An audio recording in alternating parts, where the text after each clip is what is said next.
Bonjour, ici Tammy Cabage. Alors, je suis ravi de vous retrouver pour cette vidéo. Nous sommes le 28 novembre 2013. Alors, vous voyez, il y a un ciel bleu qui est magnifique. Et ça m'a fait du bien de prendre ce petit break parce que, bon, il y a eu un petit truc, un petit clash, etc.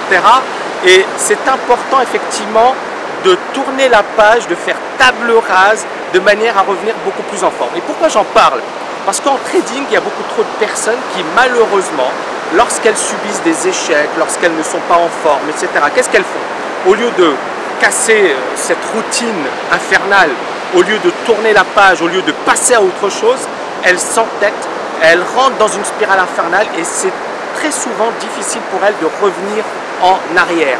Et c'est la raison pour laquelle j'avais envie de faire ce petit point sur savoir faire des breaks, ou savoir faire des pauses en trading. Alors, lorsque tout ne va pas bien, lorsque vous n'êtes pas en forme, lorsque vous n'êtes pas concentré, lorsque voilà, il manque quelque chose, c'est-à-dire que malgré votre maîtrise des marchés, etc., vous prenez des positions, vous prenez des décisions et rien ne va.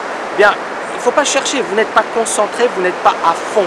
Et pour revenir en forme, il faut savoir faire cette coupure qui est souvent très salutaire. C'est le cas d'un de mes étudiants, Olivier, que je salue au passage, qui participe à la compétition et qui n'était pas du tout en forme. Donc il m'a écrit un message en me disant: Tammy, je ne me sens pas en forme, je ne vais pas pouvoir la faire parce que je ne suis pas du tout dedans, je ne suis pas du tout concentré. Bon, bah, c'est la meilleure des choses à faire.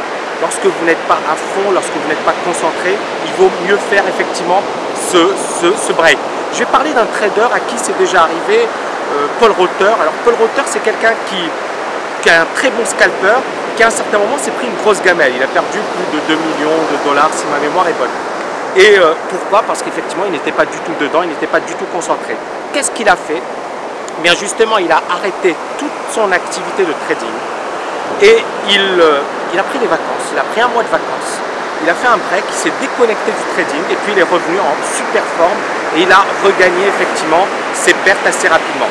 Donc encore une fois, vous voyez l'importance de prendre du recul, de ne pas se focaliser sur les résultats, de prendre la distance par rapport à ces événements. Le problème, c'est que beaucoup trop de personnes sont obnubilées par les gains et les pertes, alors que bon, c'est pas ça le plus important. Le plus important, c'est: est-ce que je fais bien mon job? Est-ce que je suis focalisé sur le processus?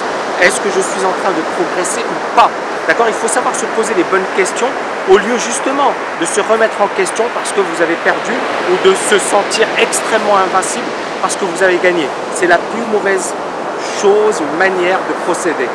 J'espère que vous avez aimé cette vidéo, donc faites des breaks de temps en temps et je vous dis à très bientôt.